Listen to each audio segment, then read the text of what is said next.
Oh, welcome into the Sausage Bowl podcast. We're here for week 4, coming up to week 4. As always, I'm your host, Danny, with my co-host, Cosmo. What's up, my fellow chodes? How are you doing today? Oh, that's right, we all a bunch of chodes. This week, we do not have a third chode on the podcast. It is just Cosmo and I. We're throwing it back to old school, just keeping it the two of us for this week. So, as usual, we're going to go through, do our news of the week, our top players of the week, our bench Ragrets, then the ever so popular King Sausage and Stinky Sausage. Ooh, man, it stank this week.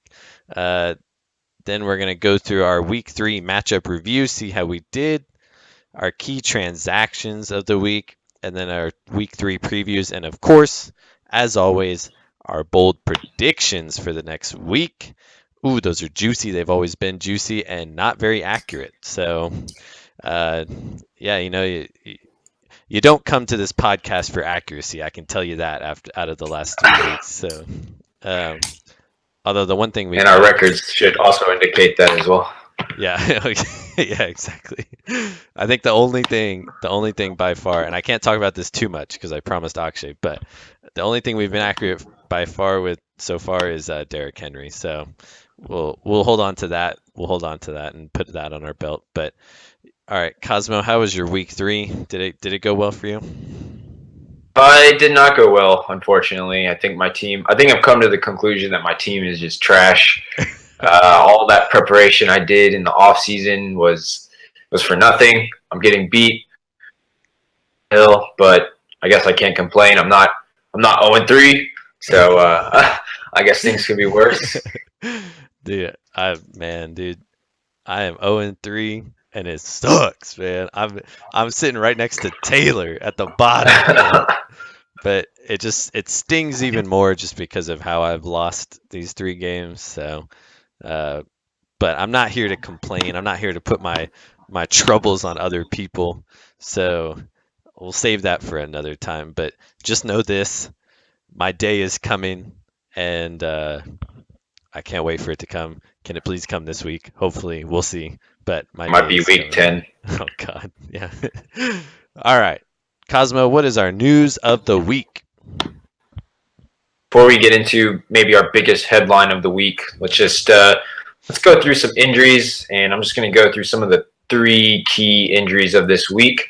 The first being Jimmy Garoppolo, not Jimmy Garoppolo, thankfully, has torn his ACL and he is out for the season. Yikes. If I'm not mistaken, I believe no one actually had him. I think he might have been someone's backup quarterback. So I don't think this really had any implications in terms of someone lost their quarterback, but it might have some implications in terms of the other players that are in that 49ers offense. Yeah, I'm pretty sure Nahum had him on his bench, and he dropped him to pick up Phillip Rivers right out from under me. So I gambled. I thought no one would look at Phillip Rivers because everyone has like their starting quarterback. And freaking Nahum sniped him out from under me. I was hoping I could put him on the waivers for this week, pick him up, but I was wrong. So we'll have to see what Matt Ryan can do for me. But maybe I can get Rivers back someday. I don't know. It's like you got fleeced there by Nahum. But yeah, I think it's a sucky thing for the 49ers, but for everyone else, I don't think it really matters. So sorry, Jimmy G. Moving on, AJ Green had a groin injury. Oh, those groin injuries, man, they're tough. I experienced one actually this weekend. Not going to say how, but they're pretty painful. Was it when you were getting wrecked in fantasy? That's when you hurt your groin? Well, I don't want to talk about it. It kind of brings up some traumatic memories. But did Shrek visit you this weekend? I will not confirm or deny what went on here, but AJ Green has a groin injury. I feel for him, but he should be back this week. I think he was seen practicing this Wednesday, so that's good for both AJ Green and also Andy Dalton. I feel like Andy Dalton. Those injuries, though, like hamstring, groin, and like back injuries, they just always stick around. So this might be something to watch because, I mean, he is, constantly sprinting downfield, using those muscles a lot. So we'll have to see. it might affect that performance. So keep that in mind if you are starting AJ Green. Finally, Evan Ingram has sprained his MCL. He's week to week. I think the estimate is about 2 to 3 weeks. So another blow to Taylor's team. Evan Ingram, pretty light on the injuries. I don't think there is anything too serious there. So Yeah. good for us. So let's go ahead and just move on to maybe the biggest headline of this week. And Danny, All right. Owens, yeah, the 0-16 Browns from last season. Gone almost 2 years without a win. They have finally, what do you have to say about that? They finally got their win. You know, I'm pumped because I had their defense, dude. And freaking freaking Darnold Schwarzenegger threw him 2 picks, bro, and pumped up my defense. Let's go. But Oh, I'm sorry. Go ahead. I feel like you don't want to be the team that gets the Browns their first win in 2 years. So I wonder how the Jets feel. Yeah, they got to feel pretty bad. I mean, the Browns have been the laughingstock of the NFL, and then now they've lost to the Browns. Well, my question to you, Danny, is what losing streak is going to be longer, the Browns or D's Whip My Nips losing streak? Let's see. They went 0 and how many games? They went 0 and what? Like They went 0-16 last year, so 1 full year for sure. And then I think and then they had a tie, and then they lost 2 games, or no, they lost 1 game. So they're like 0 and 17 basically, right? So okay, so we've got 13 games for sure. And if I make playoffs, although if I'm on a losing streak, I'm probably not going to be making playoffs. So I don't think I can match them unless, we go into next season and I keep losing. But I could at least go 0 and 13, so I could get close. So, but I don't think I can match them. Yeah, it's gonna be tough, but I think you'll pull it off. I don't think you're gonna go to the lows that the Browns did, so you should be good there. Dude, yeah, I think that's. Oh, I'm sorry. No, I was just gonna say my favorite thing about the Browns winning was their offense looked awful with Tyrod in, and it was just terrible. Nothing. They weren't doing anything. They were just stalled all over the place. Baker comes in, offense starts looking great. All this stuff. They win their first game in almost 2 years, and then I love how Hugh Jackson just walks up to the podium and he's like, "I told y'all so. You surprised? Are you surprised about about number 6? You surprised?" And I'm like, "Dude, you're the one that put him second string. You're the one that put Tyrod Taylor in, dude. You had this whole segment on Hard Knocks where you went and called Baker in and made him the backup quarterback, and he's like walking up there. I told you guys." Like, you would have started him day 1 if you had anything to tell us. And even after the game, he wasn't even willing to commit to Baker Mayfield starting the next game. Like, he was still, until a couple of days ago, he's still being hesitant about even naming. Yeah. Hugh Jackson's a freaking idiot. Yeah, I still think. I feel like under someone else they could be much better, and he's just holding them. He's an anchor to that team, honestly. Dude, if anyone, I think it's the first episode. So I don't know if it's still on YouTube, but the first episode of Hard Knocks was on YouTube at one point, and I would suggest watching it because there's this scene where they're sitting at the coaches' table, and Hugh Jackson's at the head of the table, and the coaches are on the side, and so to his right is Greg Williams, and to his left is Todd Haley, and both Greg Williams and Todd Haley are complaining that the team's too soft, and that some people were given time off of practice because they're considered important and they don't want to injure them or whatever. And so they were sitting there like, our team's too soft. These guys need to be practicing. We got to get them, ramped up. They're just way too soft. And Hugh Jackson was like, oh, you guys think that, but don't forget, I used to sit in one of those chairs too. And I thought the same thing. I was telling our coach, these people need to be practicing. They're too soft. I was thinking the same exact thing as you guys. And then he paused for a second and he goes, but now I'm in this chair, and he points to the end of the table, and he's like, and I see it from a new perspective, and I tell you guys what to do, and this is my team, so just keep that in mind. And everyone's like, dude, what the heck? We're just trying to tell you that our team's soft. But yeah, I don't know what's going on with Hugh Jackson, but I will say I don't think we should get too hyped about Baker just yet because, we see this all the time when halfway through a game, a new player comes in and just like lights it up, and everyone's like, "Oh my gosh, they're way better." Put him in your starting lineup, get this guy in there, and then they come out the next week and they just underperform because now a team is actually game planning for him. In the previous game, I bet you the Jets didn't even think about game planning for Baker. They were only thinking about Tyrod, and it was clearly working in the first half. And then Baker comes in and lights them up. So I would say, I would want to give it at least 1 or 2 more weeks before making any final decision on Browns players and stuff. But I will say he pumped up that team. He made everyone play a lot better. So we'll have to see. All right. I guess we will see. All right. Well, that is our news of the week. Getting ready for the next week.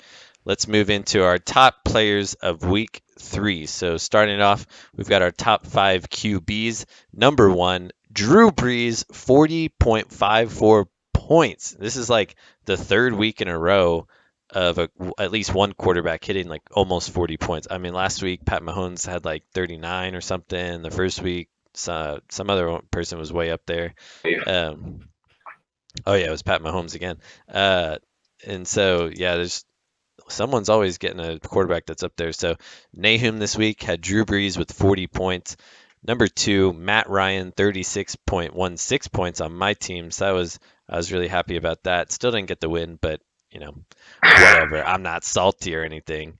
But I was happy that my decision to switch out Phillip Rivers, who was facing the Rams, to put in Matt Ryan, paid off. So number 3, Cam Newton, 29.6 for Rahi, helping him out this week before he goes on bye this next week. Why the heck do they have a bye so early in the season, dude? But whatever, I'm not complaining. I'm facing Rahi. I'll take it.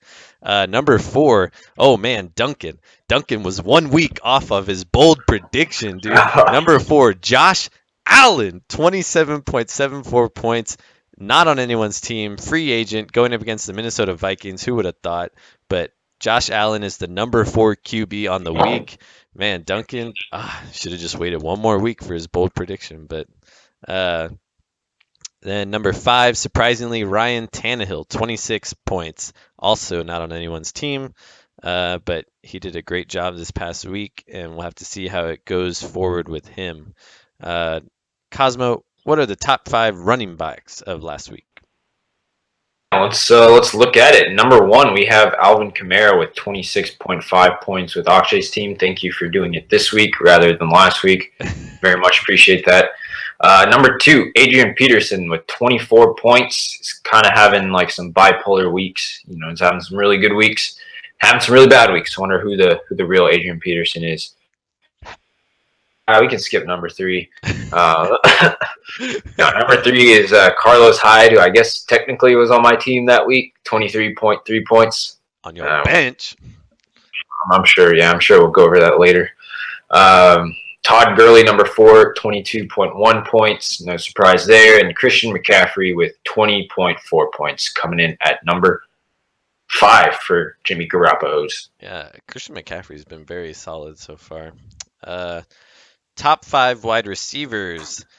The leech himself, Calvin Ridley, 37 points to Nahum's bench, taking all the points away from Julio Jones. Dude, you know what frustrates me? Matt Ryan. So I was watching the game.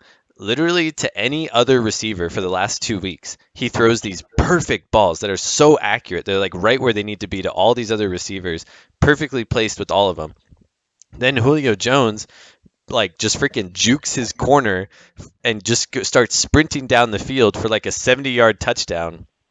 And Matt Ryan throws the ball and freaking underthrows him by like 10 yards. I was like, you got to be kidding me. And so he had to come back, catch it, and then get tackled. At least he caught it and still got like a 50-yard gain. But I was like, it could have had a lot more points.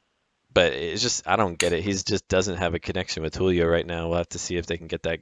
Maybe Calvin Ridley getting better will take some attention off of Julio, and then they can get some more throws to Julio. But number 2, Robert Woods, 28.7 points on Duncan's bench, but he didn't need it. He still got the win. Number 3, Jordy Nelson, old man Jordy Nelson, coming back at you with 26.3 points. free agent, not on anyone's team.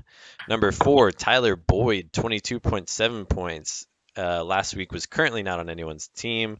And then number 5, Mike Evans, 22.7 points for Rahi, helping him secure the win over Brandon. All right, good job, Rahi, on that one. Mike Evans having a monster year. But let's go ahead and let's look at our top 5 starting tight ends. Number 1 this week, we got Vance McDonald with 19.2 points, helping Danny secure that win. Yikes. If only I had played him. We have Dallas Goedert with 16.8 points. Number 3, we have Travis Kelce with 15. I wish Philadelphia hadn't moved up and sniped Dallas Goedert away from. I know Cowboys really needed a tight end, especially with how garbage their tight ends have been playing. And I know he's like not even doing anything on the Eagles because of Ertz. He just had this one week where he happened to catch like 2 touchdowns or something, or like 1 touchdown. I really think they literally just took him just so that we couldn't have him. Yeah, that's like all they did, honestly. Yeah, number 3, we have Travis Kelce with 15.4 points for Nahum's team. Number 4, the always reliable Kyle Rudolph had at 13.3 points. And coming in at number 5, and maybe this shows my lack of preparation, but who is Rhett Ellison? He's the backup for Evan Ingram. So when Evan Ingram went out, he came in. So he's on the Giants. I didn't even know what team he was on. Yeah, well, he got 11.4 points at number 5. Yeah, so Taylor, you might want to pay attention to that. You never know. But all right, well, those are our top performers of week 3. It just makes me sad how I see several of my players in those top performers, and I'm 0-3. Every week I've had at least like 2 or 3 players in those top performers, and I'm 0-3. Whatever. Anyway, moving on to our bench Ragrets. Always a favorite topic of the week, where we take our losers, look at their bench, and see were there any Ragrets anywhere. We'll have to find out. So starting with me, I just want to get this one over with. So before the week started, I knew I needed help at tight end, and I was choosing between Jesse James and Vance McDonald, both on the Steelers, both very good. And the week before, Jesse James had a monster week, scoring like 23 points, and Vance McDonald had only scored 1 point. So I was looking at it, and I was like, well, Jesse James has been there longer. He has more of a connection with Ben Roethlisberger. Ben and Vance seem to still be kind of working on their thing. We'll have to find out. And so I was like, you know what? I think it's probably safer to go with Jesse James this week until Vance McDonald gets more acclimated to the offense. And then I picked up Jesse James, had him on my team, and I think like Saturday I was kind of looking through players, and I saw Vance McDonald, and I kind of just had this feeling in the back of my head. I was like, I feel like I should use him instead of Jesse James. And I was like, nah, this is just my mind getting into the mix of things. I'm going to keep Jesse James. And then what do you know? Lo and behold, if I had played Vance McDonald, I would have beat Duncan by like 1 point. Would have won, but nope. Vance McDonald, 19.2 points. Jesse James, 1.2 points. So they hardly used Jesse James this past game. And it looks like it's all Vance McDonald, who, by the way, broke that defender's neck, threw him to the ground, and ran promptly for like a 60-yard touchdown. So that guy is a freaking... Have you seen his face? It's like just a brick. Like it's literally just like a brick. I don't know. He's got like the widest jaw I've ever seen. Everyone should look at pictures. I think that guy, Chris Conti, who he like manhandled for that touchdown, I think he like... I don't know if it was on that play, but he's out for the season with a like... I forgot what the exact injury is, but I think this guy literally took that guy out. Dude, he freaking... I don't know how it wasn't a penalty, though. He, like, snapped the guy's neck. It was like it was a really good stiff arm, but, like, it was, like, right around the guy's neck, and he was, like, shoving his face backwards and then just threw him into the ground. But, dang, he got manhandled, dude. But that guy is huge. All right, well, let's get this one over with, too. Our next bench regrets, we got Cosmo. Played Chris Thompson, 2.2 points. I don't know if you'd ever make this decision, but especially with how Chris Thompson's been playing lately. But it looks like all the points went to Adrian Peterson this past week.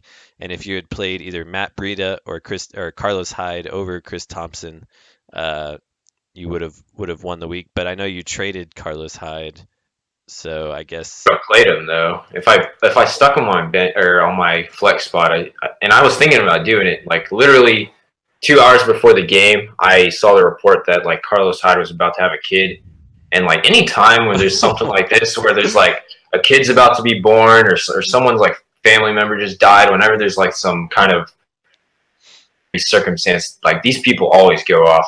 And I knew in the back of my head, oh man, Carlos Hyde, this guy's gonna go off today, but I went with my head. yeah. Like 15 points the last couple of weeks, so I try to be logical about it. And I've noticed in fantasy sometimes what you need to do is you need to think through everything super logically, get your lineup set, have it be like, okay, this is the most logical, best lineup I can put up statistically. This is and then you throw all that out the window and you grab the guy who you think won't do well and you just throw him in your lineup and he blows up. But yeah, I remember last year, Marquise Goodwin, there was some week where like him and his wife had been trying for a couple years to have a kid. And that week they found out that she was pregnant and he went off for like 35 points that week or something crazy. But yeah, it's crazy. It always happens. All right, let's move on to Brandon. Brandon took the L this week, took that fat L this week, and had a lot of people on his bench. He had Buck Allen, John Brown, Big Ben. I think if he had played all three of those, he would have gotten the win this past week over Rahi. But nothing he could do, dude. He couldn't handle the Tanakh song last week where I hyped up Rahi. So couldn't do anything. At least he didn't. Oh, I'm sorry. I was just gonna say, at least he didn't. At least he didn't forget to put in the right person. Didn't get too lit on Saturday night and started Devontae Freeman. Oh gosh, yeah. At least he fixed up his lineup this week. So, Taylor. Oh, Taylor. I don't know. Fitzmagic on his bench. Point. George Kittle, Mike Williams would have helped him this week, but I think Taylor's biggest problem is he keeps he makes his decisions based off of the previous week. So it's like if someone on his bench blows up for like 30 points, the next week he puts him in his starting lineup without even like thinking about it, not even thinking like about the matchup, what are the chances that guy blows up again, just sticks him in his lineup, and then they flip-flop and they suck it up for him the next week, and then the people on his bench blow up. So just seems to be chasing points really, and it cost him another game, moves to 0-3. We'll have to see this week. I looked at his lineup and he's doing the exact same thing this next week, so we'll have to see if those people perform for him this week. But what's tragic is like he texted me literally like 10 minutes before that Patriots-Lions game. He texted me and he said he's gonna start Fitzpatrick this week. And I was like, dang, dude, that's a bold move. Like, you're gonna bench Tom Brady against the Lions, and then like 5 minutes later, he's like, you know what? I'm only down 20. I'm just gonna play Brady. Oh, yeah. I mean, he literally had Fitzpatrick in like 1 minute before that game, and he would have won. Dude, he would have won. So you cost Taylor the L. Hey, dude. I didn't say like don't do it. You gave him the L. Oh my god, dude. Oh, dude, Taylor. Oh my gosh, dude. Taylor probably hates you, dude. You freaking gave him. Yeah, I mean, it's Tom Brady. Like you can't. I don't know. I think we've been harping on Taylor for his bad managing, but you can fault him for doing that. Detroit looked terrible. It's Tom Brady, but he came to you for his fantasy security, and you let him down. Yeah, I should have said, like, do it. Fitz magic all the way. Dude, he probably would have been freaking out in the first half though, because Fitzpatrick was not. Our final bench regrets. President Vladimir Putin Akshay has absolutely no regrets except for his entire team because there was no chance he was winning this week. Nahum just crushing him 140 points to 85. Nothing he could do whatsoever. So his only regret is joining this league. No, I'm just kidding. But yeah, nothing Akshay could have done this week. Nahum just exploded. So no hope for Akshay. Nothing, not much he can do. Yeah, what a fall from grace after that explosive week one. But, we'll go over it later, but maybe some things are going to cause him to turn around. So we will see. Yeah, it is kind of funny how Akshay blows up on me for 140 points, and the rest of the time he scores like 60 and 80. And then Aaron scores 89 points the first week, blows up on me for 132 points, and then this week only scores like 100 points. So it's been kind of annoying, people blowing up on me, but not a surprise from Duncan this last week.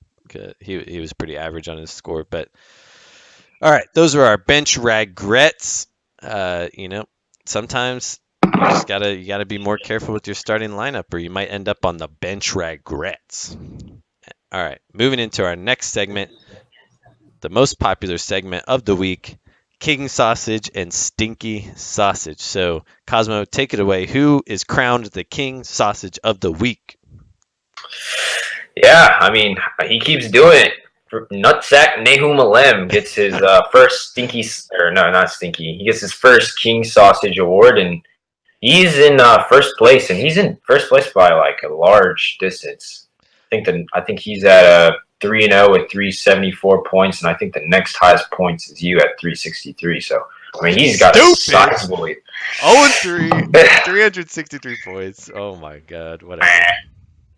But yeah, I mean, coming into the season, I was a little worried about Nahum's team. I mean, we all, remember after the draft, we said how we weren't so hot on his running backs, and his running backs haven't been great up to this point. But when you have Michael Thomas and Drew Brees doing what they do every week, it doesn't really matter.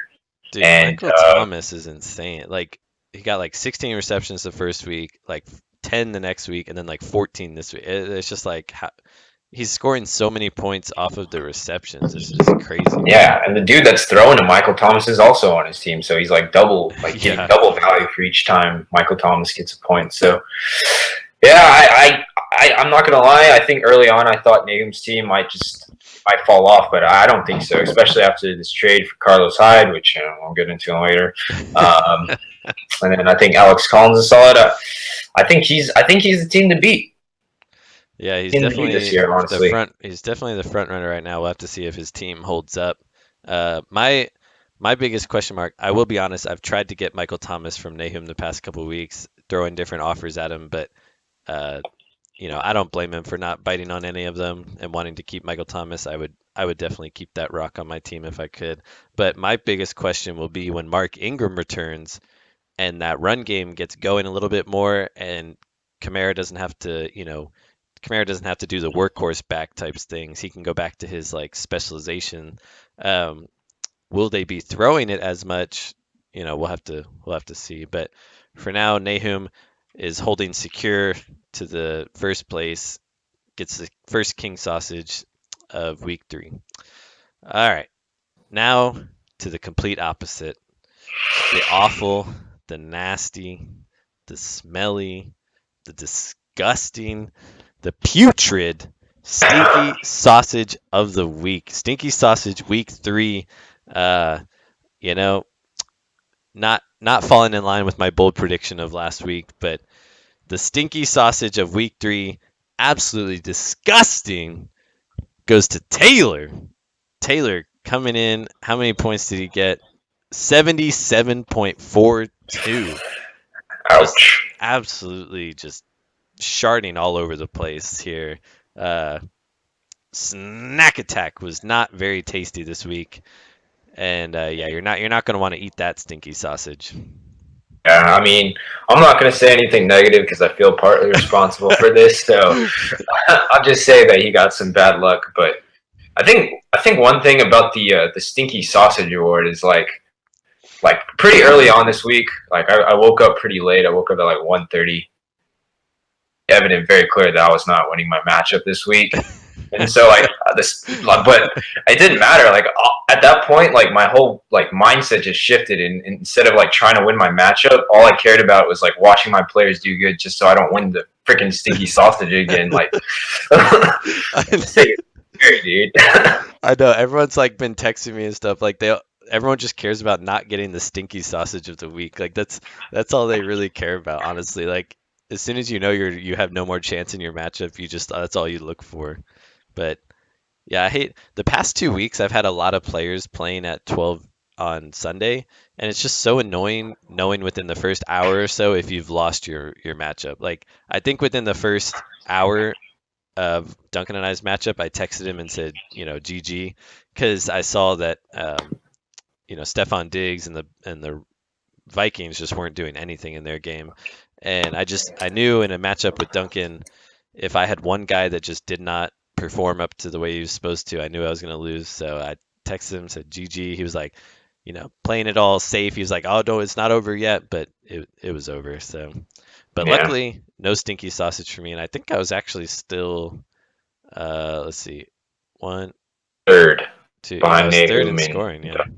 So not too bad in scoring, but another L, racking them up on my wall. Triple L's right here on my wall. Nothing better than that. I can tell you that for sure. But that is our King Sausage, Stinky Sausage of the week. King Sausage, Nahum, Nutsack Nahum, putting a crown on his nutsack. Then the absolute disgusting, putrid, stinky sausage Taylor, who I will say has just run into some bad luck, but we'll see if he can redeem himself and climb up the rankings. All right, Stinky Sausage, King Sausage of the week. Moving into our week 3 matchup review. Let's go over these results here. Go ahead and start it with Duncan and myself. Duncan was projected for 116 points. I was projected for 115, so very close matchup. Duncan overperformed, scoring 123.8, and I underperformed a little bit, scoring 106 points. Yeah, not much to say. My quarterback worked out with Matt Ryan. Julio Jones at least didn't destroy my week with 12 points. Melvin Gordon, I was actually really happy with Melvin Gordon going up against the Rams, getting 15.4 points. I thought it was going to be one of those, because I've always seen Melvin Gordon as the type of guy where he just he blows up on these really good matchups, but then on the bad matchups he kind of fades. So I was actually really happy to see him running really well and stuff through, right through the middle of the Rams defense. That was a good shining moment of the week. James Conner, not as high as scoring as I wanted, but Tevin Coleman did all right on my flex. My kicker and defense finally helped me out this week, and then once again, tight end screwed me over again. But yeah, it was mostly Diggs just underperforming really cost me this week, and Duncan didn't really have a whole lot of holes in his team. So yeah, when you have players that just drop up like goose eggs like that, like 3 points, 1 point, it's really hard to come back from that, especially when your opponent does the same, especially when it's Diggs. It's like one of the players you're counting on. So I think that kind of set you back a little bit. yeah, it kind of shows how good our league is overall, because I mean, at least for me this year, every week it's just been one decision that has cost me the win. Like Jesse James over Vance McDonald. When I lost to Aaron, I chose Tevin Coleman over Kenny Galladay. Like the week 1, I don't remember what it was week 1, but like every week it's been like one decision has cost me the win.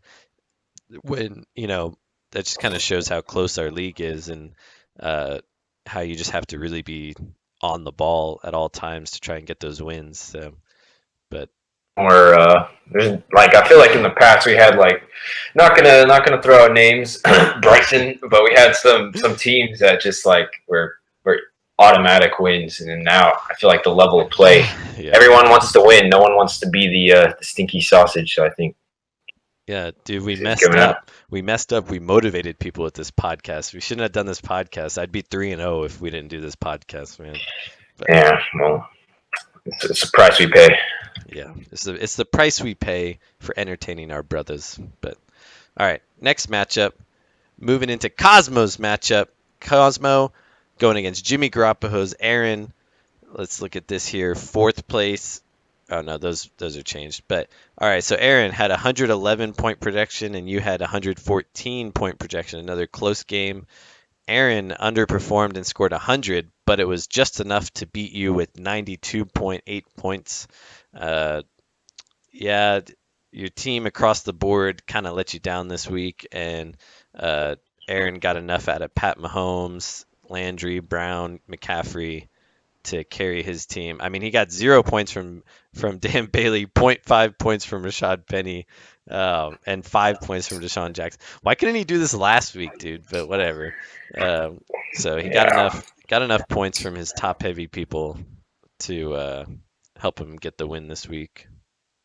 Yeah. Up until this point, like, even though I was in seventh place last week, I still felt pretty optimistic about my team. Like, I think they was just like underperforming, and they're just it was just about to hit the stride. And I really thought this week was going to be the week where my team just breaks out. And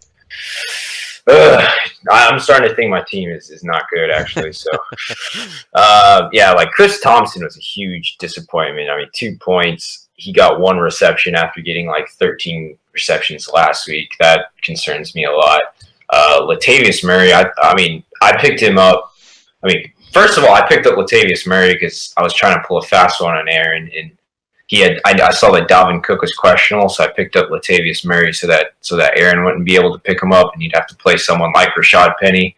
Yeah. But then as the week gone on and Dalvin Cook, like, I was like, oh dang, I'm gonna play Latavius Murray. This is a juicy matchup against these bum Buffalo Bills. One of their players retired halfway through the game. Like, this I thought he was gonna have like a monster game, and what do you know? What do you know? The freaking Josh Allen about the Vikings. Latavius Murray gets 5 points. Most of them were from receiving. He got freaking one carry, or like 2 carries for 1 yard. Oh man. Yeah, you really need Leonard Fournette to come back. Oh, we might have lost Cosmo here. I know his laptop was running low on juice, so I'm gonna take it over from here. This is a solo Sorry, this is a solo podcast from now on. I don't need Cosmo.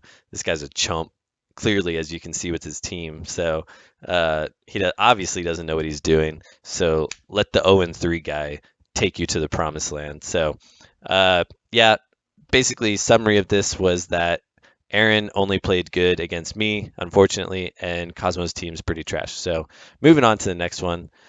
Oh, wait, nope. I got to go back real quick. Moving on to the next one. We have Nahum, Trump's America versus President Vladimir Putin. Now, I don't know. Maybe this is actually some sort of, what do you call it? Like some sort of representation of America versus Russia, because we got Nahum with Trump's America. Like, we are living in Trump's America right now. You know, people might not like it. Whatever. Take whatever side you want. Yeah, I don't like it, but yeah, take whatever side you want. And so, but right now, you can't deny we're in Trump's America. He's going against President Vladimir Putin. And what do you know? America, the land of the free, stomps Russia down as usual. Nahum winning 140 points to Akshay's 85. Akshay just crapping all over the place, but not crapping enough to get the stinky sausage, luckily. So good for Akshay there. Just getting absolutely annihilated by Nahum.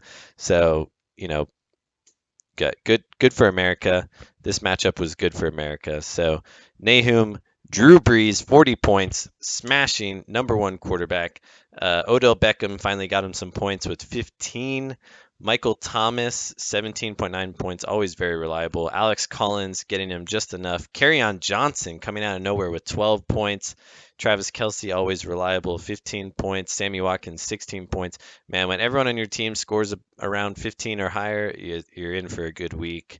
And even on his bench, he had Calvin Ridley scoring 37. So things are looking very good for Nahum right now. 3-0. Nahum is just 3-0, stomping over everyone, just, leaving tragedy in his wake. Everyone just goes and sucks their thumbs in the corner of a room every time they play Nahum so far. Akshay, Kirk Cousins sucking it up against the Buffalo Bills, 10 points. Keenan Allen, 3.9 points. I don't really know what's going on with Keenan Allen, but he is just not performing the way people want him to right now. Manuel Sanders, 15.8 points. Pretty solid from him. Alvin Kamara, solid as always. But then you go down the list and just not playing well for Akshay there. Even didn't really have anyone on his bench that could help him out. Just a hopeless week for Akshay there. Uh, but you know, you, you know, Derrick Henry still did bad, and he drafted him in the third round. But whatever. I can't talk about that much. So, uh, next matchup, as we hopefully Cosmo can get in here. Uh, let's see here. Oh, well, it was actually me who lost connection. So, let me get back in here, right here. Oh, all right. Cosmo, you there? Yeah, I'm here. All right. Well, I thought it was you that lost connection, so I kept going without you while I was waiting for. Dude, I was doing the exact same thing. I was like talking. Yeah, I thought you got disconnected, so I was like, all right. Well, I don't need that bum anyway, because honestly, he doesn't know anything, as you can tell by his team. So, but yeah, so I kept moving on. I already went through the Nahum Akshay one, but we could go back through it real quick if you is there anything you want to add to that? No, I mean, no, just that I mean, that the King Sausage and the Stinky Sausage were in the same match. And yeah, poor Akshay. That's all I got to say. Yeah, poor Akshay, but you know, one shining moment for Akshay is he did not play Derrick Henry, so very good on Akshay for that. Uh, Coming around to his senses, finally listening to us. All right, our fourth matchup last week. Curry Jizz versus repeat offender Brandon. Now, I know last week while we were picking teams, I had the Tunok playing. The hype just got me. It got real. I picked Rahi, and then I don't know. After the hype faded, I chickened out, and I went back to Brandon, and I regret it because Rahi came in and just smashed Brandon 116 to 93. Brandon just had no chance this week. Tyreek Hill underperformed. Bilal Powell underperformed. Kenyon Drake underperformed. Not a great week for him. While Rahi he rode Cam Newton and Mike Evans to the finish line. So and Will Fuller added a nice touch on his flex spot. Yeah, I mean, I think we both picked Brandon to win. I mean, I don't know how Rahi keeps doing it. I mean, Rex Burkhead has been like his second running back all season. I mean, Philip Lindsay is like other one who got literally 2 points because he punched someone or threw a punch. Like his running back situation has been so bad, but it hasn't even mattered because Mike Evans looks like a terrific value of where he got him. Probably should have been like in that first rounder range where like Julio and all them are going. Golden Tate's, reliable, and yeah, Will Fuller, man, that guy. Yeah, I mean, I could legitimately see him being like a top guy by the end of the season. He just has a rapport with Deshaun Watson. Like Deshaun Watson loves throwing to that guy. Yeah. They can make plays together, and I think he'll have some weeks where he'll have some just really bad weeks where he gets like 1 or 2 catches, but I think for the most part he's going to be explosive. I mean, look at this dude. 5 receptions for 100 yards. That's 20 yards per reception and a touchdown. Like, that's just crazy. He just burns people, and then Deshaun just throws it deep. But, yeah, not much Brandon could do. Falls to 1 and 2. Not what we're used to seeing from Brandon, but I'm sure he can bounce back and finish on top again. What do you think about Kenyon Drake? Do you think now's the time to hit the panic button for that guy? Because, man, like 2 points, man. That's so disappointing. Well, I know things have been really shaky with him from the start just because it seems like the coach doesn't want to use him as like an every down back, like a workhorse back. So I know things have been shaky for him, but I don't know. I think it was just mostly the game plan. Like they were just throwing so much with. I mean, you saw Ryan Tannehill was in our top 5 quarterback performers of the week. Like they were just throwing the ball all over the place. It was working for them. So I think they just saw no need to go with Kenyon Drake. But I mean, when they focus their offense through Kenyon Drake, he's a high performer. So I think he'll bounce back. We'll have to see. He's on shaky ground, but I think he could bounce back. But yeah, Brandon, usually with the very, very strong running back core, it has let him down repeatedly the past couple weeks. So maybe once Mark Ingram comes back, he can get him a little bit more stabilized. But yeah, Zeke hasn't been performing up to standards. Freeman's been out. Kenyon Drake's not performing as well. So what normally has been solid for Brandon, holding him up, helping him hoist that trophy, not helping him this year. So we'll see if he can turn it around. Our final matchup of last week, the bottom feeders. The bottom feeders going against each other. Anything but last. Series. Snack attack. 0-2. 0-2 going against each other. Battle for last place. Ooh, it was a heated matchup. I mean, there was trash talk. I'm pretty sure, Cameron like egged Taylor's house. It was crazy, dude. Like neither of them wanted to be last place. It was so intense. They went up against each other. I mean, it was like, I don't even know how to describe it, dude. It was like two pieces of trash going against each other. So, but Cameron squeaked out 88-72, our lowest scoring game Gotta of be the the week. lowest all season.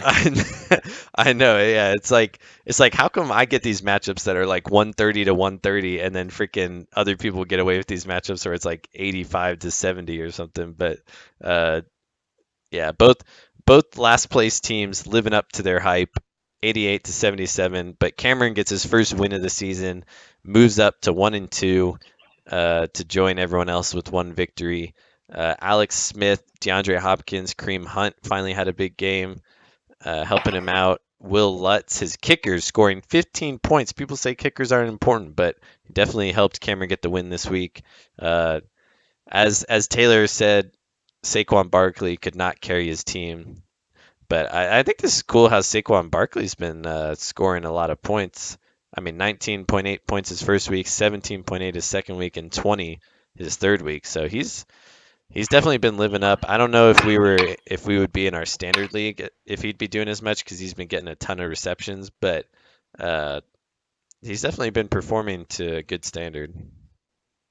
Yeah, I mean, I was completely bought into him coming into the season. I think he's an elite talent. I think if he was like running behind a really good offense, not the crappy trash team that the Giants are, I mean, he could be like one of the top right now because I mean the Giants are doing nothing but holding him back. But yeah, I think Taylor. I mean, I think this week was just bad luck. I think AJ Green left the game, and probably could have gotten more points if he didn't leave. Evan Ingram left in I think the first quarter. Yeah. Only got one catch before he left. Yeah, I mean Tom Brady. I mean, there's nothing. I mean, when your quarterback scores like 7 points, there's no like coming back from that. You're probably going to lose that week. And I mean, this is against Detroit too. Like Detroit got blown up by the Jets. The Jets got blown up by the Browns and blown up by the Lions. So yeah, I guess in theory, the Patriots are worse than the Browns. Yeah, I think you can take that away from that.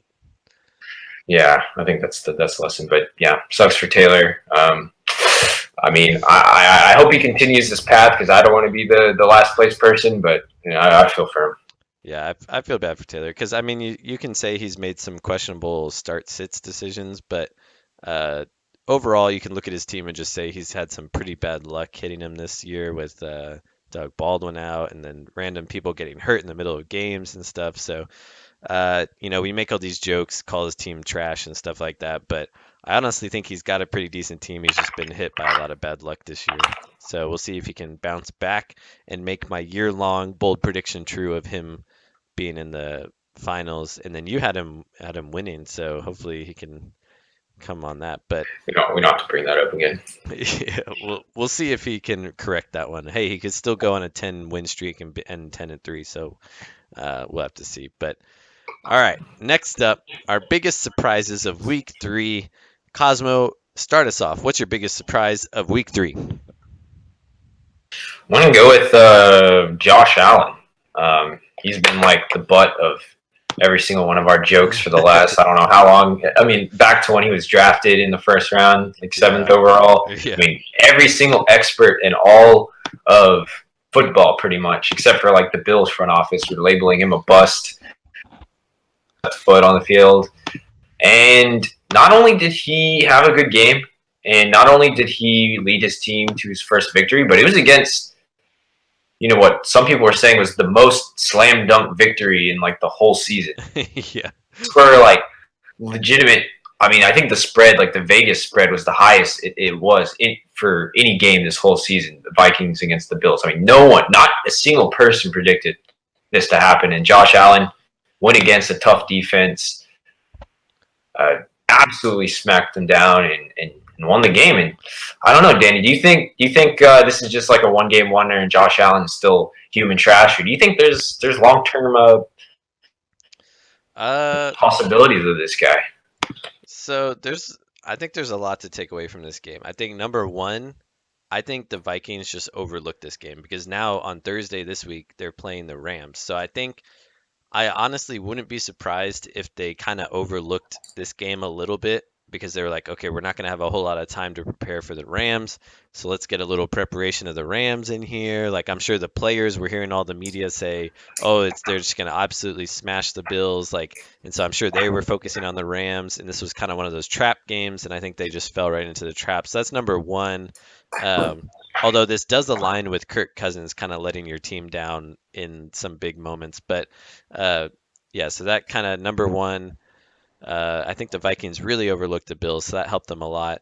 Number two, I think the Bills were extremely tired of hearing how bad they are and how much they're going to get beat. And I think that one of their teammates retiring at halftime the week before, I think that kind of stung with them a little bit. And I don't if people hadn't heard that yet, one of their cornerbacks retired in the halfway through week 2 game because he was tired of seeing how bad his team was. He just left at halftime, and when someone asked him when he was leaving, he said, "I'm retired," and he left. I don't know if it's official yet. I haven't checked on it, but yeah, it's crazy. So I think that's they were really tired of that. And if you just watch that game, Josh Allen, like he just was doing anything he could to win. Like he was throwing his body in the way of defenders. He hurdled Anthony Barr, who's like one of the best linebackers in the league right now.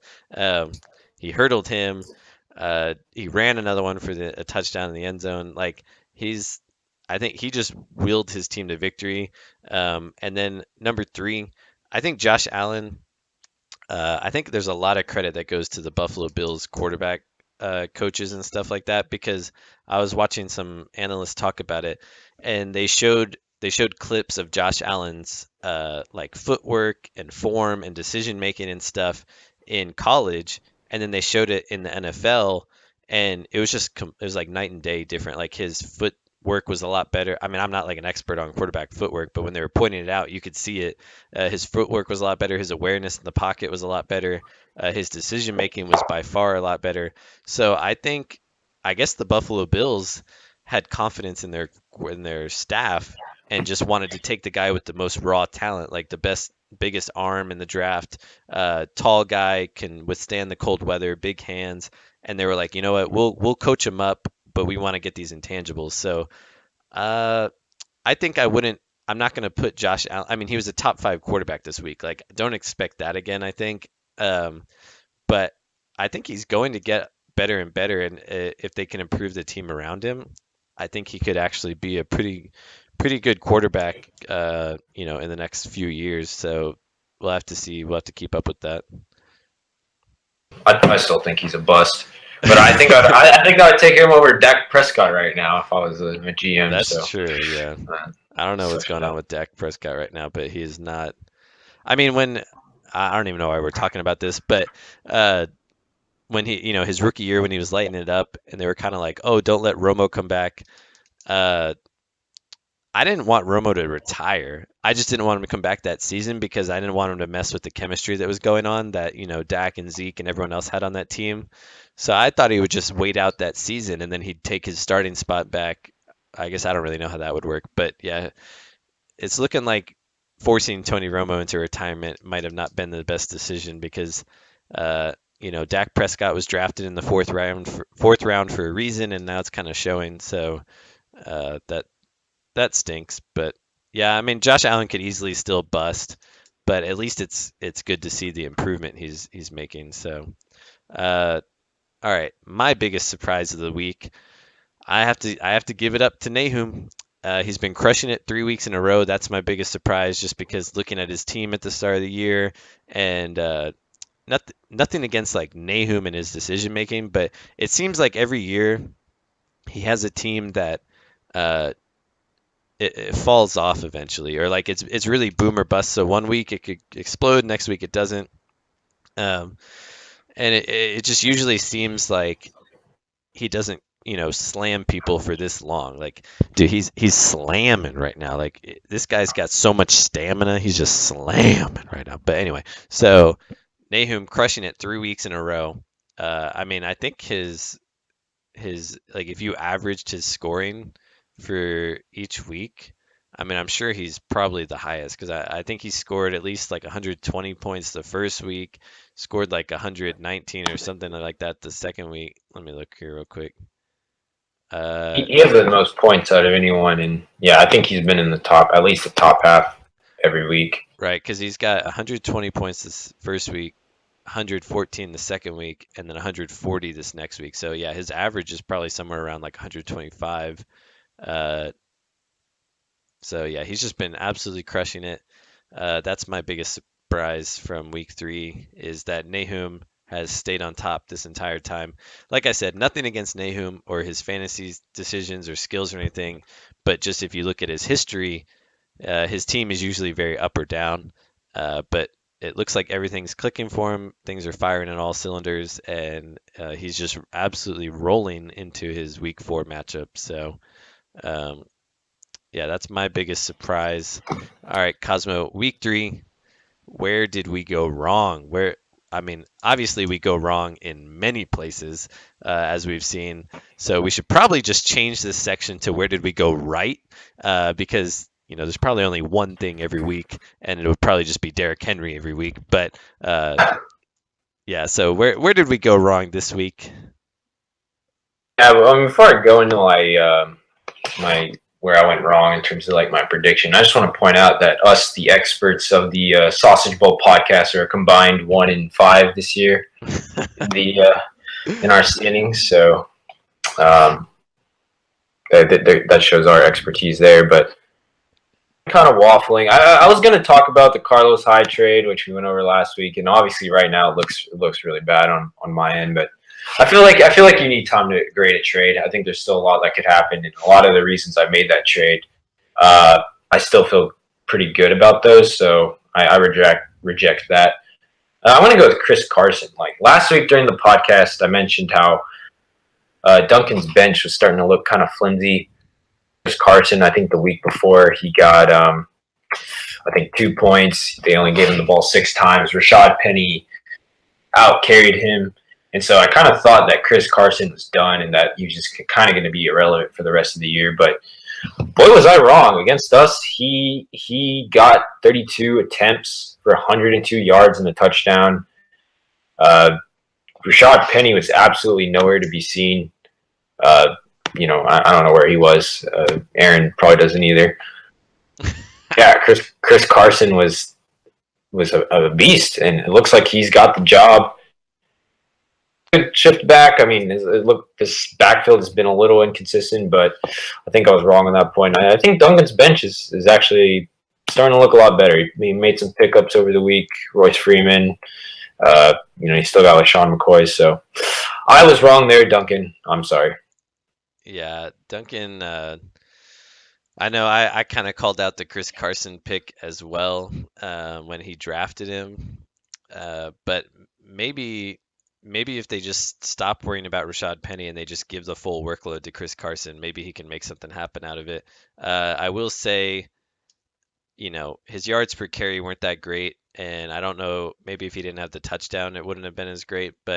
And I will say this, I was watching him play because I was watching the Cowboys game, which was just, it's like making my eyes want to bleed every time I watch him play so far. But he runs like so violent. I feel like he puts himself at a lot of risk for injury because he's just like slamming all over the place. Like instead of going out of bounds, he like freaking like tries to truck people, and we saw how that went for Jimmy Garoppolo this past week. But I don't know. It's kind of makes me a little worried. I feel like I don't know. Duncan's gonna start trusting him, and then all of a sudden he's gonna injure himself. But we'll have to see. Yeah, he's looking pretty good.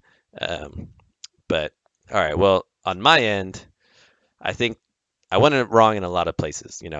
Uh, a lot of my predictions I was not correct, all that stuff. But I think the most glaring one was when I decided to switch my vote back from Rahi to Brandon to win their game because uh, I didn't go with my gut.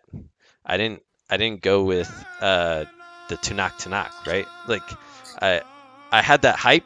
I had that feeling. I was with my boy. I was with Curry Jizz. Dude, I was drinking that Curry Jizz, right? You know what I'm saying? And it was crazy. And then once the hype faded, I just let things get into my mind and I switched back to Brandon. Like, oh man, Waffle, dude. Waffle. biggest regret. I should have just kept going with the hype, with my man, with Curry Jizz, and I just want him to know I'm behind him. I'm behind him, but not this week. But well, actually, I guess I am in my bold prediction coming up later. But anyway, the hype is real. You said Rahi was gonna start having bad this year. He was gonna start going down, bad luck hitting him all over. But oh man, I feel it. I feel it right now, dude. Rahi, I'm with them. Tunak, I'm with them all the way. Curry Jizz, I'm your number one fan. That's right. I'm your number one fan. You heard it here first. So, but yeah, that's that. So I got kind of fired up there, but I regret switching. Yeah, I think you should have. You're feeling the music. You're feeling your Tanuk. I think it was a costly mistake to go back. Yeah. From that, but before we move on, I need to get on my soapbox a little bit. So obviously we've been making a lot of predictions, and a lot of them are clearly wrong. I think every single bold prediction we make every week is wrong, but dude, I've been reading a lot of these fantasy experts and their articles, their sit and starts, and some of them literally I saw today the head NFL contributor was Patrick Mahomes. Is that that's the most obvious thing ever. A lot of these experts, they just they make the safest picks. Anyone can just make right. Yeah. Obvious pick. Freaking Patrick Mahomes, of course you start him. So, we might be wrong. We might get every single prediction wrong, but at least we're not playing it safe. I know. I feel like sometimes these experts, some of the people that I kind of listen to or look to for some advice and stuff like that, I feel like they always kind of want to protect themselves, so they fall back on their their stats or the safe picks and all that stuff, but they don't see. One of my biggest regrets so far of the year was I was debating between. So Kenny Golladay was injured last year as a rookie. This year, healthy wide receiver for the Lions, looking good. And I noticed that in the first week that Matt Stafford was really targeting him, and he liked going to Kenny Golladay and all this stuff. And so I was like, ooh, I got to snatch him. So I snatched him up off the waiver wires, and I was like, he's looking like a really safe pick. Safe option for Matt Stafford. And so I saw that with my eyes, and I really believed it. And so the second week I was deciding between Tevin Coleman and Kenny Golladay. Coleman going up against a tough defense, Golladay going up against the 49ers. I was like, he plays a similar role as Adam Thielen. Adam Thielen did well against the 49ers. So I was like, I'm going to go with Kenny Golladay. So I had him in my lineup, and then I was listening, to some of the experts I listened to. And they're like, oh, Freeman's out. You got to play Tevin Coleman. No matter what, you got to start him. Oh, Kenny Golladay, that was just kind of a 1 week thing. Golden Tate, Marvin Jones, they're going to bounce back. And, they went with the safe pick, and they weren't really looking at what's in front of their eyes. And so I played Tevin Coleman. And what do you know? If I had played Kenny Golladay, I would have 1 week too. So I think sometimes you got to kind of take what they say with a grain of salt, because a lot of them are still taking a while to warm up to Kenny Golladay. And I'm like, man, he's, Matt Stafford is looking for him, and he seems to be, his sure-handed guy that he can go to. So yeah, it's kind of annoying sometimes how the experts, they try to protect themselves. They don't want to put themselves out on a limb too much. But yeah, at least we're making those fiery, bold predictions. You can't stop this, dude. And when one of them hits, ooh, they're gonna hit, dude. They're gonna hit. Even if we're 1 out of 100, when it hits, it's gonna be money. Dude, it's going to be something crazy like CJ Spiller comes out of retirement and becomes the number one running back on the week, and it's going to happen. It's going to be on Taylor's team too. It's just going to Yeah, happen. I believe. I believe. But yeah. All right. Well, those are our biggest surprises and where we went wrong of week 3. That finishes our week 3 matchup review. Moving into our next topic, the key transactions. So, Cosmo, hit us with those key transactions of going into week 4. All right, yeah, let's go into it. So we have a couple of waiver moves. Curry Jizz, Rahi Patel, he drops Rex Burkhead for Geronimo Allison. I kind of like this pick. I mean, it sucks to see your second running back go on IR and have to drop him, but I think Geronimo Allison's a pretty good. And if I'm not mistaken, you mentioned that you were eyeing Geronimo Allison. I got sniped, dude. I'm waiting for this trade between Akshay and I to go through. We'll talk about it in a little bit, but I'm giving up 2 players for 1 player, so I was gonna have an open spot, and so I was eyeballing Geronimo and hoping that Friday morning I could wake up and grab Geronimo and put him in my open spot, hoping no one saw him. But Rahi did a little research, picked him up. Replaced him with Rex Burkhead, so I got sniped. Unfortunately, have to wait a couple days for trades to go through, so we'll have to see who I pick up with that new spot now. But yep, got sniped by the Curry Jizz. That's what I get for doubting him last week. Took him right out from under my feet. And I got karma coming your way. Cameron dropped Marlon Mack, picked up Cooper Kupp. I thought this was a pretty good move. I was actually eyeing Cooper Kupp myself. I didn't love him enough to the point where I was willing to put in a waiver claim and get rid of my priority for him. But I did want to grab him, so I think this is a good move. He's that offense is so dynamic, and he's getting a steady share of that. So like Cooper Kupp there. Yeah, I probably should have tried to trade him or something instead of just dropping him. But I don't know. I have really good depth at my wide receiver right now, and I wanted to try to pick some other people up, so I ended up dropping him to pick some other people up. But yeah, he's a very solid wide receiver. I think he's very touchdown dependent for his score, but yeah, they're spreading the ball around a lot on that offense, and a pretty good pickup for Cameron. Understandable there. And Danny, look at here. Ooh. Looks like Akshay dropped his MVP. Derrick Henry has been dropped. Yikes. He is now available. And Eric Ebron was picked up. And, man, I got to say, Danny, I might have to blow my number 1 priority on Derrick Henry. Dude, let me tell you, if you have the number 1 waiver right now, pick up Derrick Henry. Everyone, right now. I got to, man. This was the long con. This was the whole time. We were just gonna get in Akshay's head, make him think he hates Derrick Henry so that he drops him, and now Cosmo can pick him up. That was the long con. He fell for it. It's over.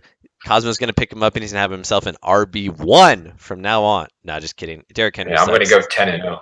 Yeah. No, Akshay finally came to his senses, dropped Derrick Henry, fully accepting the regret of taking him in the 3rd round. He has redeemed himself. He has removed this cancer from his team, and he looks to wash himself anew and move forward in the fantasy season. Credit this. Sometimes I think when you draft a player really high, even though it's really evident early on that they're a ginormous bust, sometimes I think owners get too attached and they get prideful. They don't want to drop a player they picked so high. But I think Akshay saw the writing on the wall, acted fast, and redacted a huge mistake he made. So good on him for that. Yeah, good on him for not being too attached to him. And I'll give him props on that. Not waiting too long, just getting rid of him in week 3. Trying to move on to other people on his team. I think maybe he could have tried to. I don't think he could have gotten any trade or anything for him because no one. Yeah, we've been ripping him too much, so I don't think. Yeah, I think his only choice at this point was to drop him. Yeah, sad for Derrick Henry. Maybe he'll make some other owner very, very happy, but highly doubt that. Yeah. Let's go into a couple trades. We have a couple of trades that dropped the last couple of days, and thankfully we have both of the owners in each of those trades here. So let's defend your decision. Let's go through these trades. So Danny, tell me about this trade you made with the aforementioned Akshay. All right. Well, for the past couple of weeks, as everyone has seen, I have been struggling at the tight end position. I don't think I've scored higher than about 4 points at the tight end position, and it's pretty much cost me every game so far. So uh, I knew I needed to make a move and get a tight end. So I've been kind of, you know, planting seeds in Akshay's head the last couple of weeks, trying to probe his brain, see how he feels about Zach Ertz, and try to get Zach Ertz because I had Zach Ertz last year. I really like him. He's really consistent. So I I knew he'd be expensive though, just because Akshay really likes him and he's an integral part of Akshay's team. So I decided to hit Akshay with, since I have some good wide receiver depth, I decided to hit him with Marvin Jones and Keelan Cole, who for Zach Ertz, where, you know, if you look at points, they're pretty even with Zach Ertz, you know, getting those two players for Zach Ertz. But I felt okay giving up some wide receiver depth to get a tight end where I was just really lacking at the position. But there was one more thing in this trade. So you know, if you go look at our transactions, it shows Marvin Jones, Keelan Cole for Zach Ertz, but that's not the whole story. Okay, so as everyone knows, in week one, I was really salty about Akshay beating me week one and all the trash talking he did.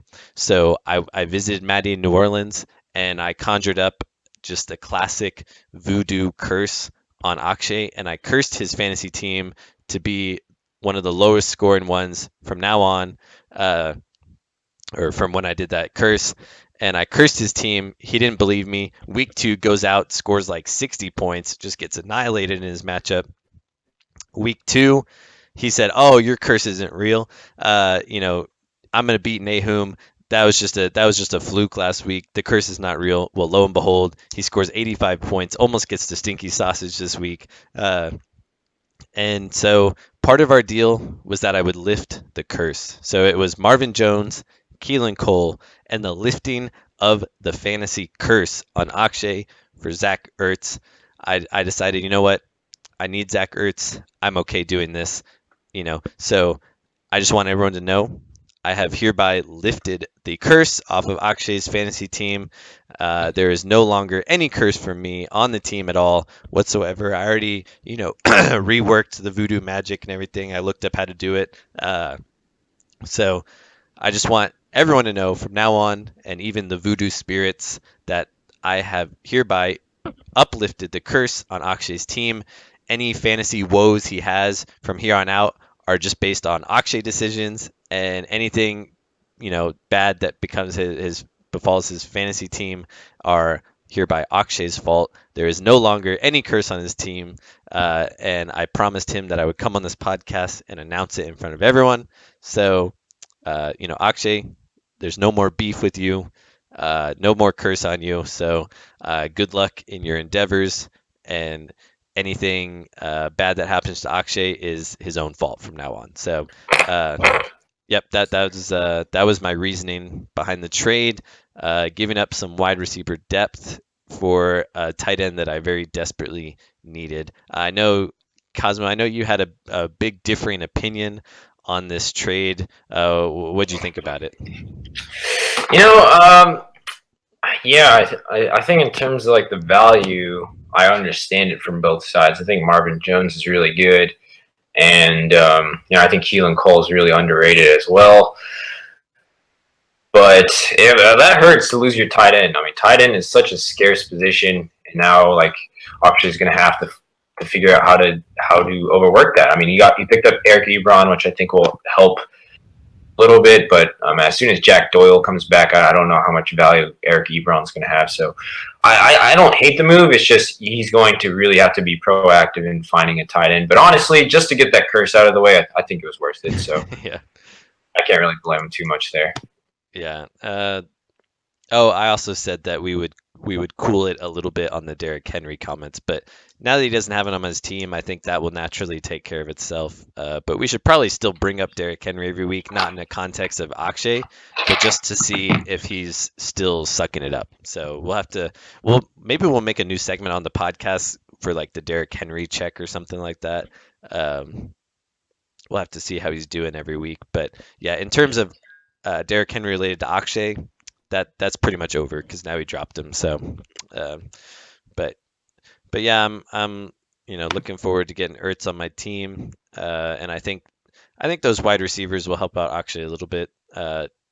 Marvin Jones is a lot better than Allen Robinson right now, just because Mitchell Trubisky sucks, so that can help out his flex a lot. And when Blake Bortles is on, Keelan Cole scores a ton of points, so that can really help out actually there. Uh, but yeah, I'm excited for this trade to go through. I think both teams got some wins so in this trade. So we'll see how this trade is going on now. But our second trade of the week was with Cosmo and Cameron. And dude, this one was a doozy, a ballsy trade by Cosmo.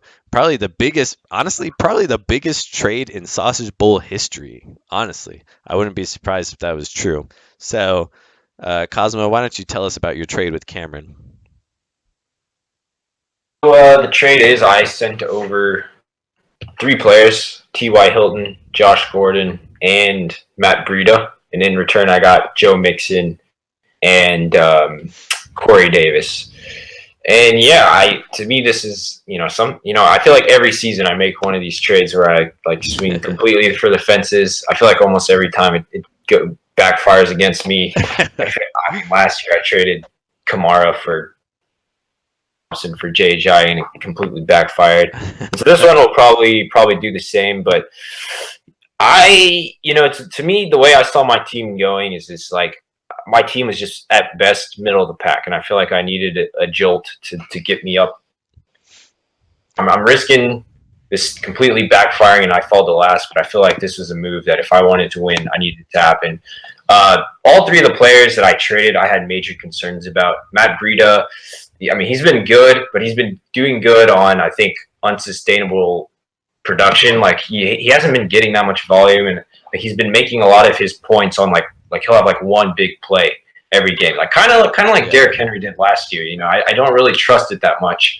And then now that Jimmy Garoppolo is hurt, I feel like this offense is just going to be a lot more dysfunctional. And I was a little worried about him. Josh Gordon, this is the one that originally I tried getting this. I sent the original trade with just Ty and Matt Breida, and Cameron countered with Josh Gordon, and it kind of hurt to include him because I think Josh Gordon could bite me in the butt, but I just don't want to deal with the headache of Gordon. Like, is he going to play? Is he not going to play? Yeah. Is he going to relapse? And so I wasn't. It hurt, but I was willing to give him up. And then T.Y. Hilton, the whole reason I was so high on T.Y. and why I wanted him on my team was because I thought he was going to be so much better with Andrew Luck. The 2 years ago when Andrew Luck was healthy, he led the league in receiving yards. Obviously had a disappointing last year with Jacoby Brissett, but I thought Luck coming back would make everything better. But Luck played the last couple of weeks. The dude is not right now. I'll pull up a stat. His yards per attempt is 5.3. That is second to last out of every single quarterback. The only person he's ahead of is Sam Bradford, and then he's right below Blaine Gabbert. So the dude make long throws. Like, they literally took him out of the game before like the last play of the game where they're trying to do a Hail Mary. They took him out because he didn't have the arm strength to throw. And so if Luck is not 100%, I just don't see like the value in T.Y. Hilton. I really don't think he's going to be good going forward. I took the risk, got rid of three players to get a player I really liked in Joe Mixon. I think he has a chance to be a top 10 back. Corey Davis, take it or leave it. I'm hoping he does better, but I'm not really counting on him. This was a move for Joe Mixon, and I'm hoping it pays off. Yeah, it's gonna be one of those season-defining trades, honestly, here in week 3, or week 4. Last year you saw when you traded Chris Thompson and Kamara for Jay Ajayi. You saw your team take kind of a dip while Akshay's kind of rose to the top regular season person. You ended up winning in the end because you beat Akshay in the first round of the playoffs. So, you can say whatever you want about that. But yeah, so I think this is another one of those trades where, there's so many question marks around this trade. Like, will Andrew Luck get better over the course of the season, and then T.Y. Hilton becomes like a top 10 receiver? Will Gordon click with Gronk and Brady? and he'll become a top receiver. I'm also not a big believer in Matt Breida. But so I don't really pay attention to that one that much. But then like Joe Mixon himself has had, this knee injury, which I know it was just kind of like a cleanup. But I mean, anytime you got to go in there and clean up, something's probably not extremely right. So, and Corey Davis is, he's all right. But yeah, so Needs there's Mario to be healthy. yeah, there's a lot of question marks around this trade. Like Cameron's team could start, getting solid now, and your team could fall, or Joe Mixon. I mean, I've been kind of thinking about it. Your starters are what matters at the end of the day. Like, we always try to talk about having depth and having a good bench and everything, but like at the end of the day, your starters are what gets you points. And so, if you got to sacrifice some people to get a top running back, a lot of times you want to do that. So, and he was looking good before his sitting out for his knee. So, uh, we'll have to see how this one works out. It's going to be one of those ones where we just got to wait and see, but it could be one of those trades at the end of the year where you're looking at it and go, man, I wish I hadn't done that so soon. Or it could be one of those ones where you're like, wow, I'm glad I jumped on that when I could. So we'll have to see. We will have to see how that goes. But those are our key transactions of the week. And let's get into our final segment, the week 3 matchup preview. So, excuse me. Our matchups this week. In week 4, our first matchup, we have the third place Curry Jizz Rahi going against the Rahi's also 3-0. Third place 3-0 Curry Jizz Rahi going against ninth place Whip My Nips Danny, myself 0-3. So a winless team going against an undefeated team. Will I be the team to knock Rahi off his pedestal, or will Rahi continue my suffering? I guess we'll have to find out. Right now, the predictions are a little skewed because I don't have a tight end in right now because I'm waiting on Zach Ertz. But right now our projections are kind of even. I've got Matt Ryan going against Cincinnati. Julio Jones going against Cincinnati. Stephon Diggs against the Rams.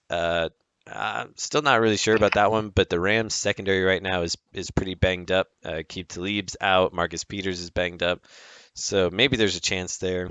Melvin Gordon against San Francisco. James Conner versus Baltimore. That's going to be a pretty tough matchup. Coleman, Cincinnati. I've got a very strong bench right now, so I'm kind of struggling of who I want to start. But yeah, then Rahi. Luckily, Cam Newton is on bye this week, so he's putting in Andrew Luck.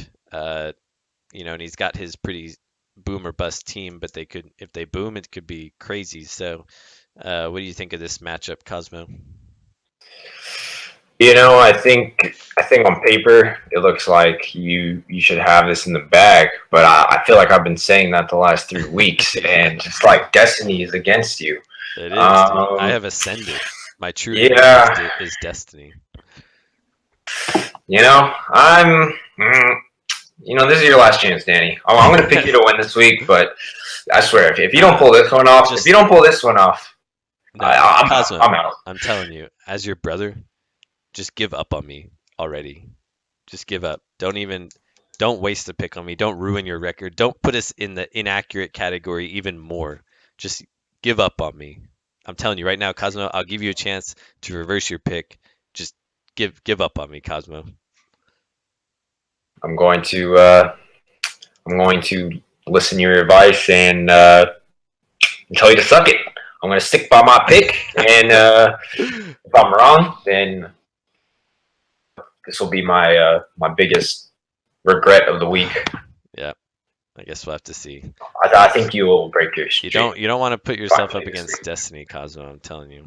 But all right. Well, not much else to say about that matchup. I'm looking forward to having another disappointing Sunday, but we'll see. All right, our next matchup, we've got the 1-2 7th place Gook with Cosmo as its owner. Yeah, I feel bad every time I say that name, but whatever. Going against second place, 3-0, Fight Milk Duncan. Just making a ton of usage out of that number 1 overall pick. Stud team, 3-0. How are you feeling about your matchup this week, Cosmo? Not good. Not good at all.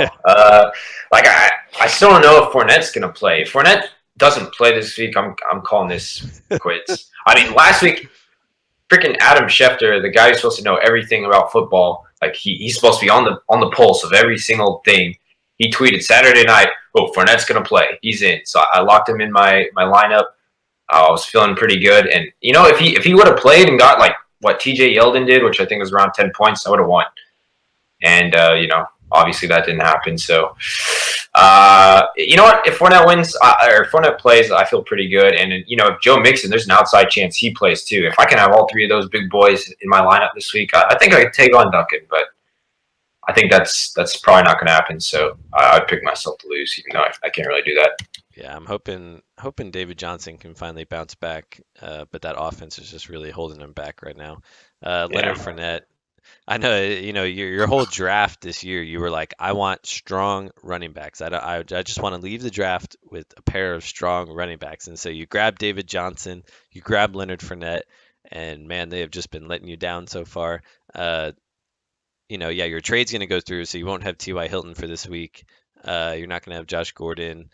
You're not going to have Breida. So, if Mixon doesn't play, then you're going to have to keep your lineup of David Johnson, Sony Michel, and Leonard Fournette if he plays. And then, your wide receiver spot, you're either going to have to throw in Enunwa, Godwin, or your new pickup, Corey Davis. So maybe the trade this week could possibly screw you over this week on getting the win just because of the nature of the trade. But it's still to be seen if that trade will be good for you or not. But yeah, Duncan's team, Carson Wentz is getting back into the flow of things. I'm sure he'll get back to his high scoring self. Devontae Adams against Buffalo. We've seen the wide receivers struggle against Buffalo just because the running game is so good and the game's over already pretty much. So we'll have to see how that does. Smith-Schuster's been looking great.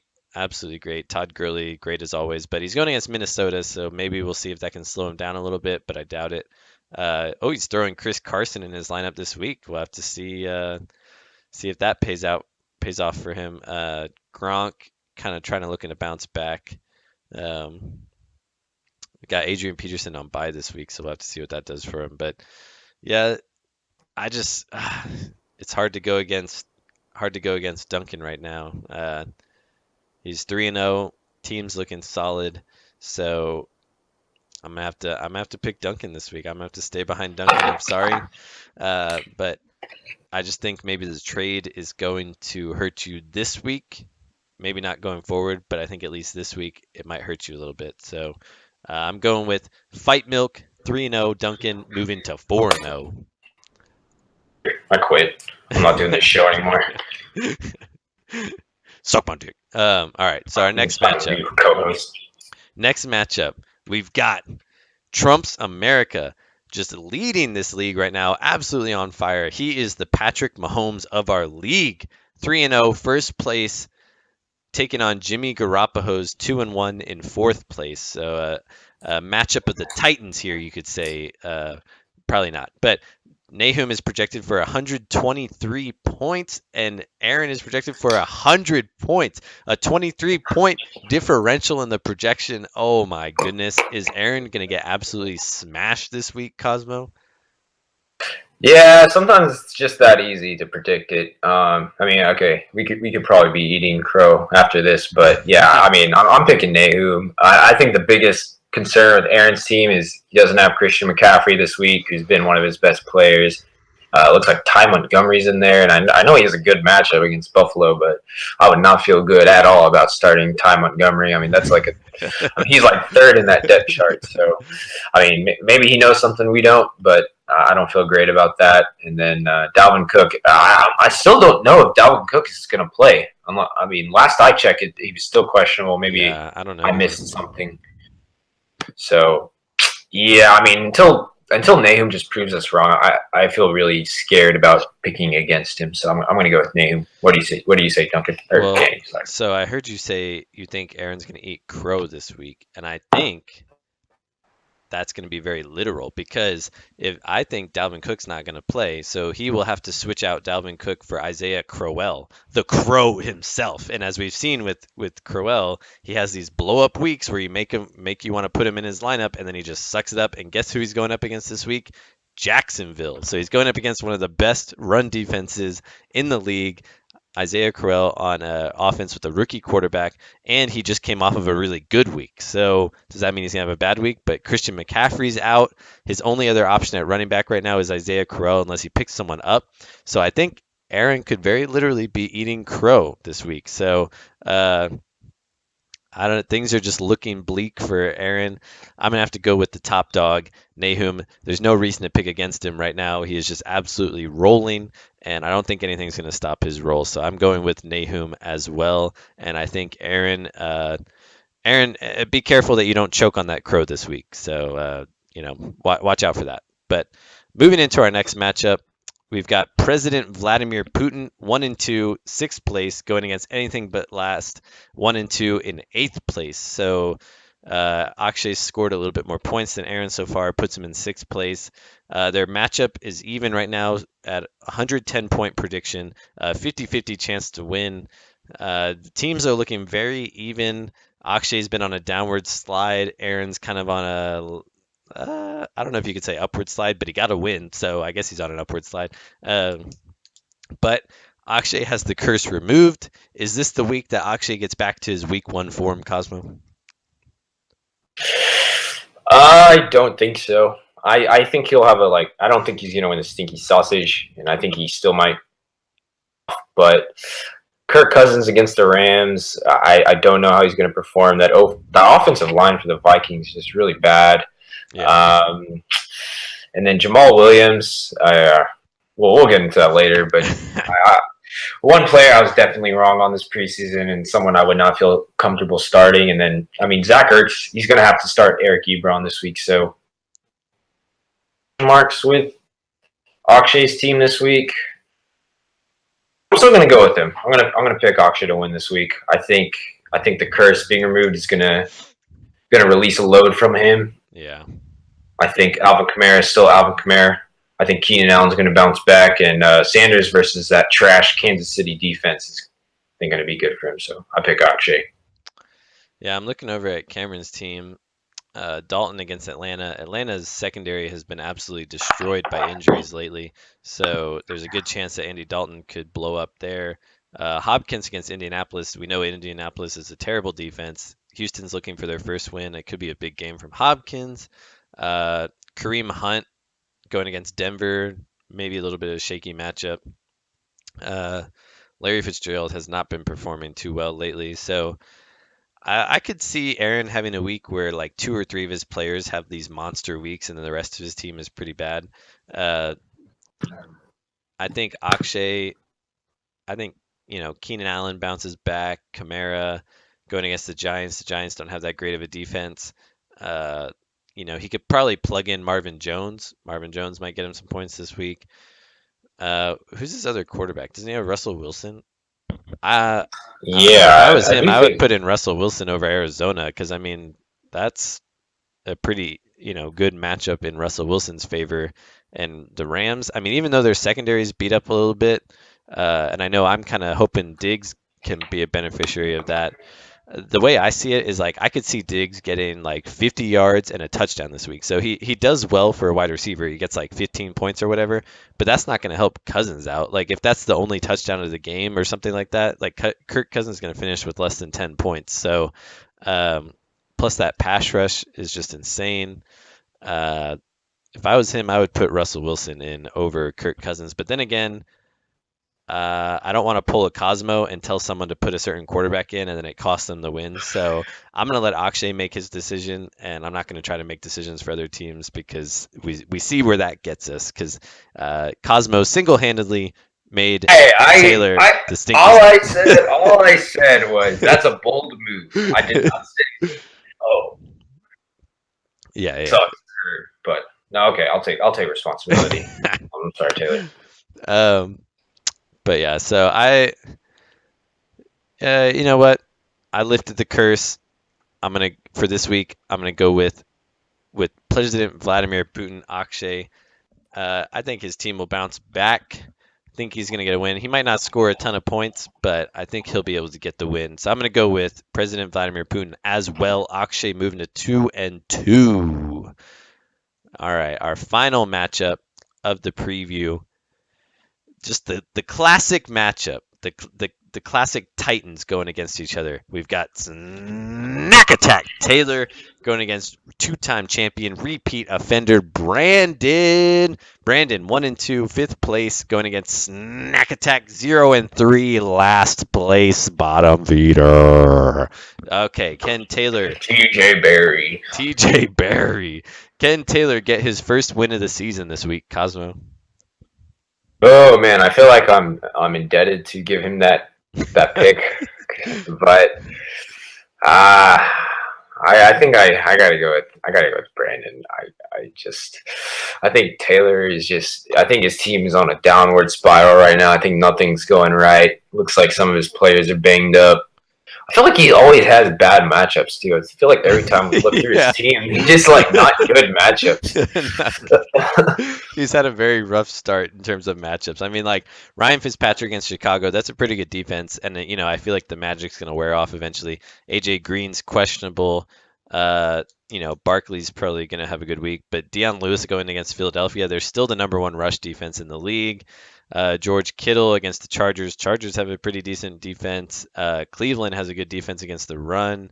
Against that, he's just got some really tough matchups, and I think Brandon had a down week last week. I think he's going to try to bounce back. I think Aaron Rodgers, they're going to try not to fall into the trap that Minnesota did. I think they're going to carve up the Buffalo defense. A lot of points for Aaron Rodgers. Tyreek Hill always does better on the road than he does at home. Brandon Cooks has been doing well. Zeke, the Detroit Lions, it's been seen that a lot of people can run on them. I think this is the week that Zeke feasts on the Detroit Lions, gets him a lot of points. Buck Allen, always sniping those touchdowns from Alex Collins. Kenyon Drake against New England. I'm gonna have to go with Brandon too. I think I just got to go with the history on this one. Until proven otherwise, until Taylor can show that he can shake this bad luck that he's got on him right now. I don't know. Someone put a curse on Taylor before this season started. I don't know. We should find out who it was and try to get him to lift it. But until he can shake that and kind of get rid of that narrative for him, I'm going to have to go with Brandon for the last matchup pick of the week. Brandon over Taylor to move to 2-2. So those are our final predictions on week 4, our matchups. All right, let's move. Last week, we had some bold predictions, very bold predictions. We had our guest Brandon on. Last week's bold predictions, Brandon said Pat Mahomes was going to come crashing back down to earth and score less than 10 points for Aaron. And what do you know? He was very, very wrong. Pat Mahomes showed that he is no joke. Went for 314 yards and 3 touchdowns. Scored enough points for Aaron to help him get the win. So Brandon, big X on the bold prediction, and I think that chalks it up to where, as you said earlier, no bold predictions have been correct so far. So number 2, Cosmo, what was your bold prediction last week? Yeah, I said, I went and died on the hill for Jamal Williams. I liked him preseason. I thought I didn't want to give up on him. I thought he was going to establish himself after a couple tough matchups, and he stunk it up. My dreams and my predictions, and did not even come close to getting a top 5 finish. He finished with 5.5 points. I think he's droppable now. Honestly, you got the number right. You just said I got the number. Hey, okay, so I'm right. Yeah, you got the number right, but you said he was going to finish in the top 5. You should have said he was going to finish with 5 points. So yeah, so sorry, I'm wrong. Another one. So what does that make us? We had 2 bold predictions on week 1. We had Duncan's, so that's 0-5. Now we got Brandon, that's 0-6. Yours is 0-7. So we're 0-7 on bold predictions, week by week bold predictions. Be prepared. Danny, lead us off on. I'm sorry. Oh no, go ahead. Say lead us off with your our 0-8 prediction. Then. Yeah, that's what I was about to say too. I was about to say moving right into 0-8. Last week I put everything on the line, and I said Taylor is going to bounce back and he's going to take the King Sausage of the Week. And oh, no, he didn't. He got the Stinky Sausage of the Week. So the absolute complete opposite prediction possible. Taylor got the Stinky Sausage. My bold prediction did not come true. So we're 0-8 on bold predictions. Like Cosmo said, we could be 1-100. But when that one hits, ooh, it's gonna be juicy. We're gonna be the greatest experts of all time. We just need that one prediction to hit. Dude, I know we're gonna hit it. It's gonna be so good. We're gonna hit it and quit it. All right, bold predictions of week 4. Let's move into it. Cosmo, what is your bold prediction of week 4? This is I'm putting this into the atmosphere, so hopefully it can come true. But I'm gonna pick David Njoku. We'll finish. I got okay. I'm gonna say top 3. He's gonna finish as a top 3 tight end this week. Just gives me like absolute. No, you know what? This is a bold prediction. I'm not gonna. Yeah, what are you, a pussy? Yeah, I got onto the NFL experts for being pussies for freaking picking Patrick Mahomes as their start of the week. So David Njoku will finish as the top tight end for week 4. I liked him a lot coming into the season. I don't think the talent's the question. And he's been getting the volume. Like last year, the problem was they barely played him, used him a lot for blocking. He's been really involved in the snaps this year. He's been getting targets. I think he got 7 targets his first 2 games, not too many the last one. But I think he just needs Baker. I think Baker Mayfield. I just don't think Tyrod looked terrible this year. To Baker Mayfield will open up a lot more opportunities, and I think this will be his coming of out party. Yeah, I wouldn't be surprised if it happened. Baker did target him a lot in the preseason, and you know what they always say about rookie quarterbacks, they love their big tight ends that they can just throw the ball up to and they can go get them. My only concern, and the reason I dropped him, is because I watched every single game that David Njoku played for me. And I even watched the game that he didn't play for me this past week. So, and I just noticed he was out there for like 90% of snaps, which usually turns into good fantasy production.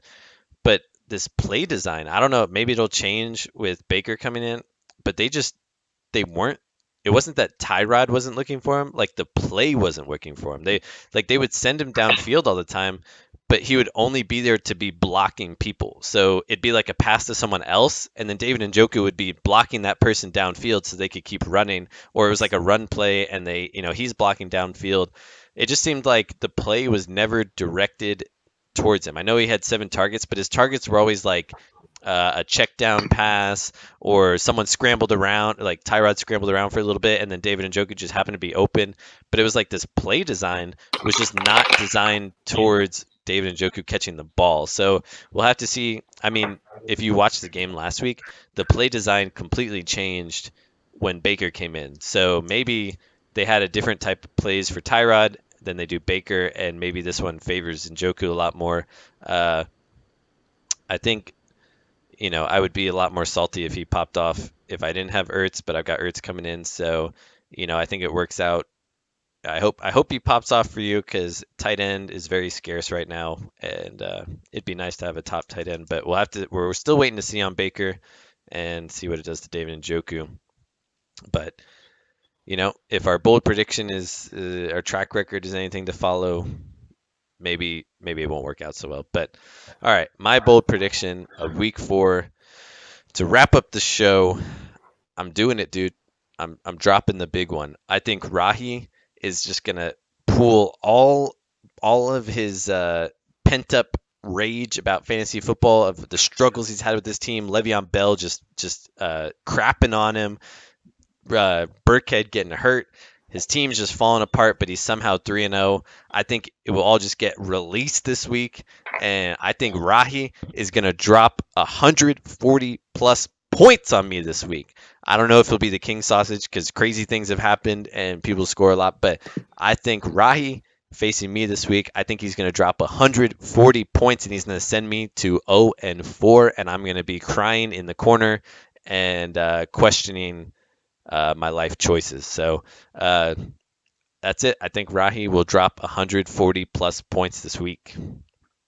I don't know if I'd say it's a bold prediction, because seeing it every single week, you get just the teams just decide to freaking unleash the beast on you. And shafted, bro. Yeah, so I think this is probably the greatest chance for one of our bold predictions to be true. So sucks, dude.